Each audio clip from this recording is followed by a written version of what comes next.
narcotraficante más buscado del mundo, Pablo Emilio Escobar Gaviria, se entregó esta tarde en la cárcel de máxima seguridad de Envigado. Como consecuencia de la política de paz y fortalecimiento de la justicia del señor presidente de su gabinete ministerial, he decidido someterme a los decretos 2047, 2147, 2372 y 3030 de 1990 y 303 de 1991.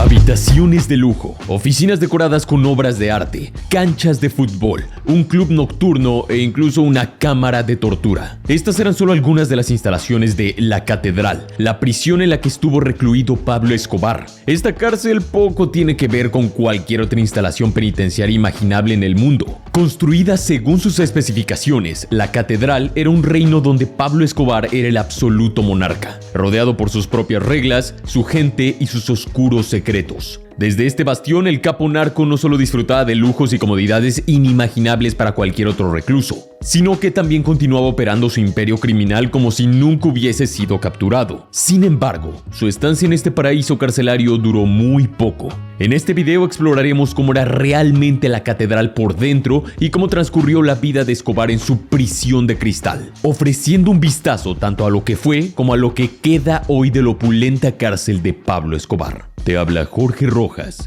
Bienvenido a Armapedia.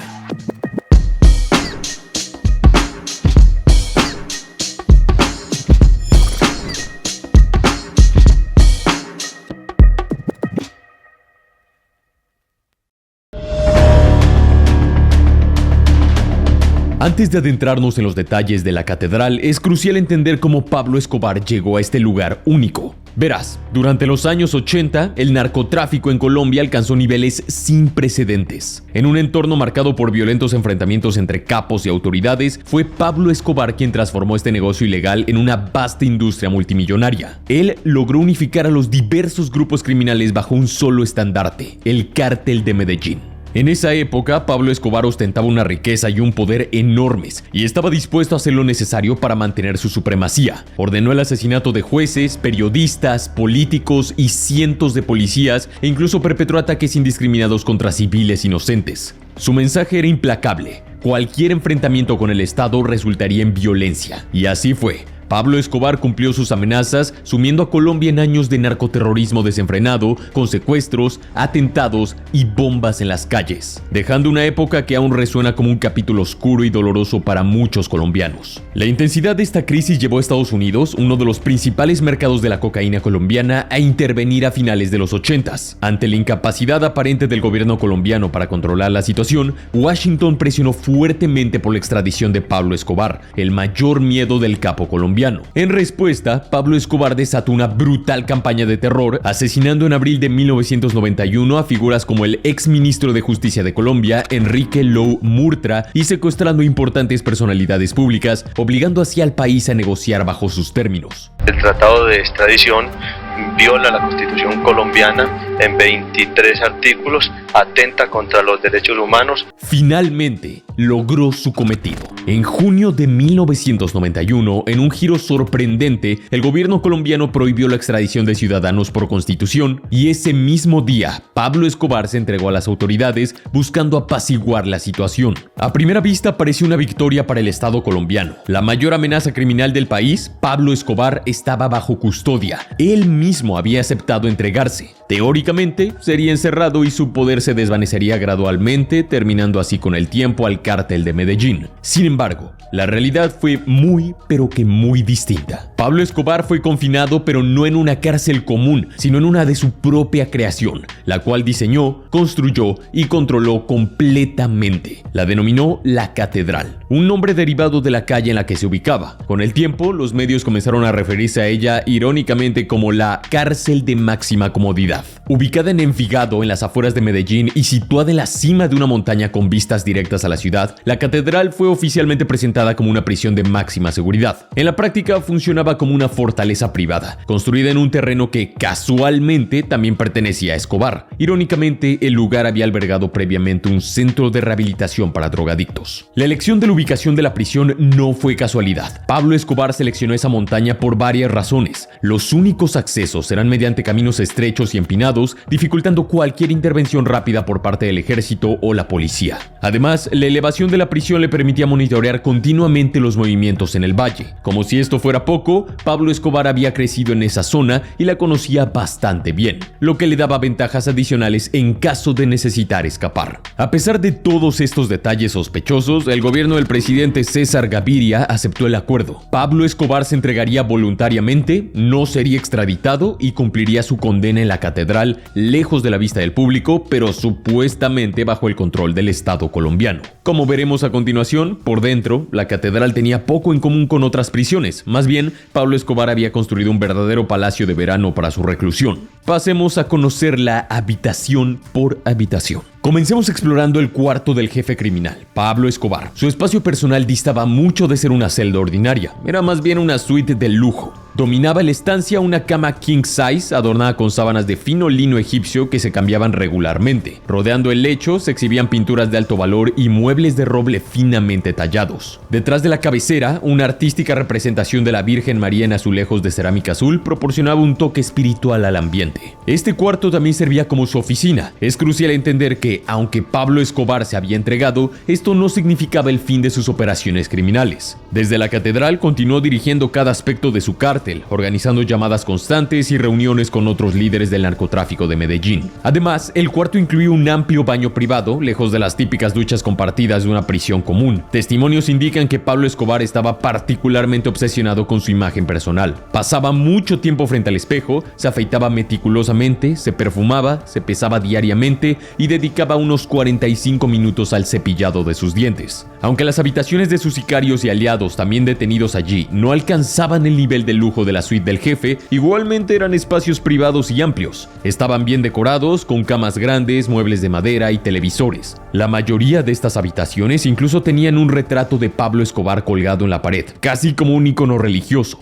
En otro sector de la prisión se encontraba el área social, que incluía su sala de estar y cocina personal. Estos espacios parecían más propios de una mansión que de una cárcel, con pisos de mármol reluciente, electrodomésticos de última generación y una decoración lujosa en cada rincón. Todo mantenido nuevo, brillante y en perfecto estado. En lo que respecta a la comida, los clichés habituales sobre las comidas en prisión simplemente no se aplican en este caso. La cocina de la catedral era una instalación industrial de primer nivel, equipada con diversas estaciones de trabajo, enormes refrigeradores que costaban más de $5,000 cada uno y una inversión total cercana a los $75,000 de aquel tiempo. En este espacio trabajaban cocineros privados. Según reportes, Pablo Escobar generalmente prefería platos típicos colombianos como arroz, huevo, carne asada, plátano frito, arepa, ensalada de remolacha y un vaso de leche para cerrar las comidas. Estos platillos eran preparados dentro de una supuesta cárcel de máxima seguridad ubicada en lo alto de una montaña y rodeada por densa selva. Sin embargo, lo que podría sorprenderte aún más son los entretenimientos disponibles en la catedral. En el exterior del complejo había 2 canchas de fútbol de primer nivel equipadas con sistemas de iluminación tan potentes que, se dice, el resplandor de los partidos nocturnos podía verse desde ciertas zonas de Medellín. Estas canchas eran el escenario de partidos que contaban con la presencia de futbolistas profesionales. Figuras como René Higuita, el famoso portero de la selección colombiana, supuestamente visitaron la catedral, causando gran revuelo en los medios de la época. Circulan rumores de que incluso Diego Armando Maradona pudo haber visitado la prisión de Escobar, aunque años más tarde el astro argentino negó haber conocido al capo. El verdadero epicentro del entretenimiento de la catedral, sin embargo, se encontraba en su interior. El gran salón, un espacio de 450 metros cuadrados, funcionaba como casino y club privado. Este salón estaba completamente equipado con mesas de billar y ping pong, mesas de póker y blackjack, máquinas de casino, sillones de cuero, un avanzado sistema de iluminación y un sistema de sonido capaz de hacer vibrar las paredes. Irónicamente, en el centro del casino había un pequeño altar dedicado a San Miguel Arcángel, el santo predilecto de Pablo Escobar.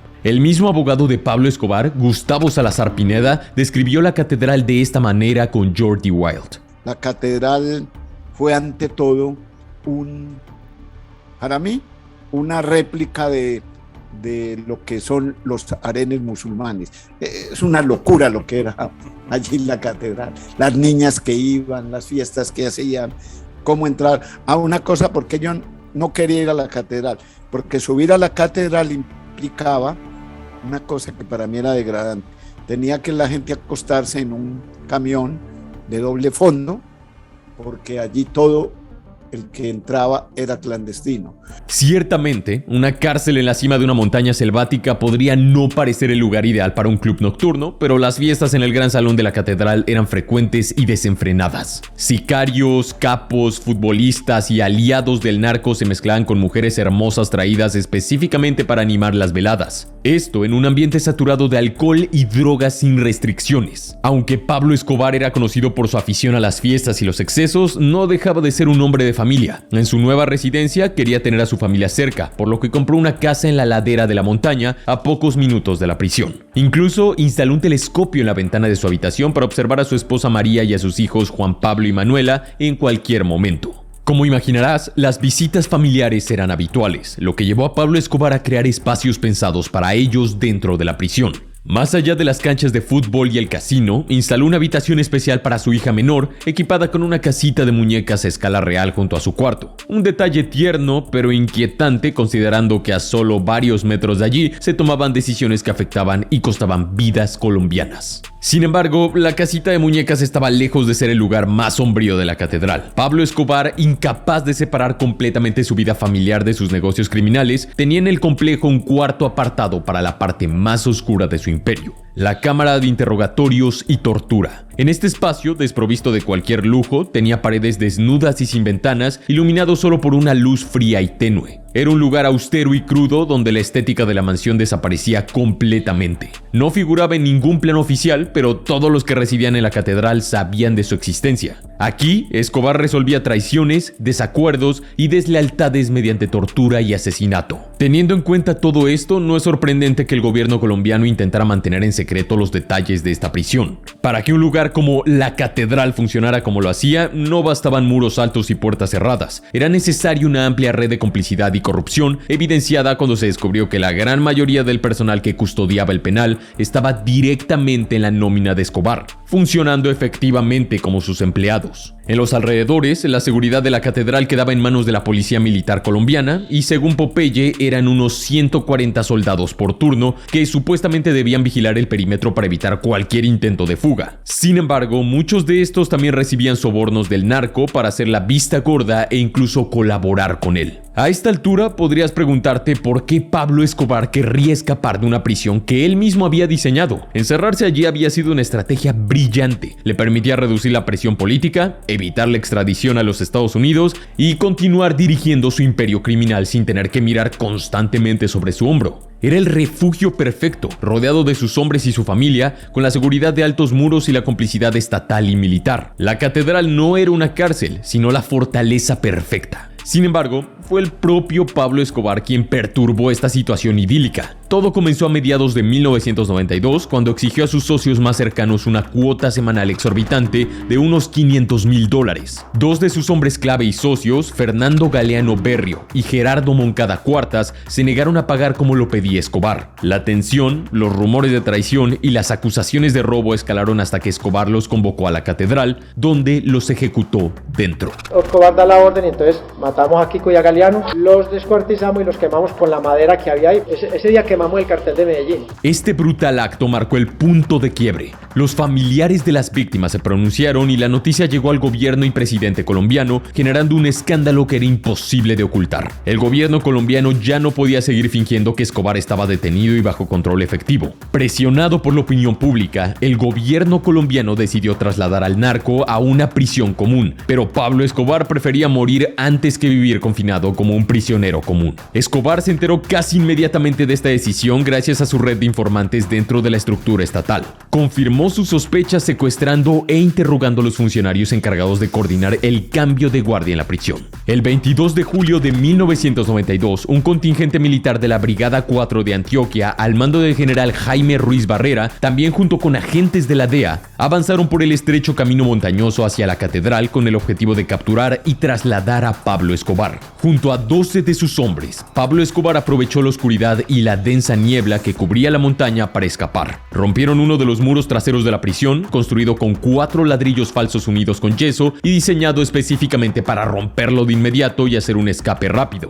Y de esta manera, simplemente abandonaron el complejo. Otros hombres de Escobar se quedaron con funcionarios del Estado colombiano que habían sido secuestrados, probablemente para darles más tiempo de escapar y alejarse. No hubo balaceras, persecuciones ni un plan de escape dramático como a veces se pinta en series o películas. Pablo Escobar simplemente dejó la catedral de la misma manera en que había entrado, voluntariamente y bajo sus propias condiciones. De los 5 años de cárcel que debía cumplir, el capo criminal solo pasó 13 meses tras las rejas. Rejas entre comillas. Tras confirmar su fuga, el gobierno colombiano reactivó un equipo especializado para localizar a Pablo Escobar. Más de un año después, el 2 de diciembre de 1993, durante una persecución de autoridades colombianas y estadounidenses, Pablo Escobar fue encontrado muerto con un disparo en la cabeza mientras intentaba escapar por el tejado de una casa en Medellín. Aún hoy persiste el debate sobre si fue abatido o si él mismo se quitó la vida. Pero con su muerte concluyó finalmente el turbulento reinado de Escobar y del cártel de Medellín. En cuanto a la catedral, en los años posteriores, el lugar fue sistemáticamente saqueado por personas en busca de objetos de valor o supuestos tesoros que Pablo Escobar habría ocultado allí. Con el tiempo, la estructura abandonada empezó a deteriorarse. Hoy lo que queda son solo ruinas, muros desgastados, canchas de fútbol invadidas por la maleza y habitaciones vacías. Es difícil imaginar que este lugar fue alguna vez un palacio para un narcotraficante. Sin embargo, el terreno no quedó completamente desolado. La comunidad benedictina anglicana, más específicamente la Fundación San Benito Abad, construyó ahí un monasterio y se erigió una pequeña capilla dedicada a la Virgen de Satanudos. También se han puesto glampings y restaurantes alrededor y es una famosa ruta para hacer ciclismo de montaña. Hay cierta justicia poética en el hecho de que este lugar, que hace décadas fue un claro ejemplo del poder desmedido y el vulgar lujo criminal de Pablo Escobar, sea hoy un lugar para aquellos que menos tienen. Quizás el nombre, la catedral, sea más apropiado ahora que nunca.